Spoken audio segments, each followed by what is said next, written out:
Welcome to Chillin' 101. We hope this video helps. You start by choosing the destination and opening the right tool. Use an administrator account, plug in an external drive or map a network share, and verify Windows detects it.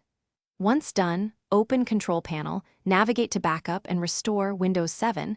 That's the system image function in Windows 10. Make sure no other backups are running. This prevents file locks. Now click Create a System Image on the left to begin the actual imaging process. You'll now pick exactly what to image and where to store it. Select the destination you prepared, local disk, DVD, or network share, and then confirm Windows will include the boot volume, system reserved partition, and any recovery partitions so the image can restore a bootable system. If you have extra data drives you don't need, deselect them to save space. After confirming the size estimate, click Start Backup and let Windows create the image.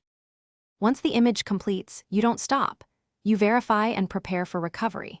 Create a system repair disk or a USB recovery drive so you can boot and restore the image later. Check the destination to confirm the image files exist and sizes match the estimate. If Windows reports errors or the restore won't run, make sure the destination drive has no file system errors.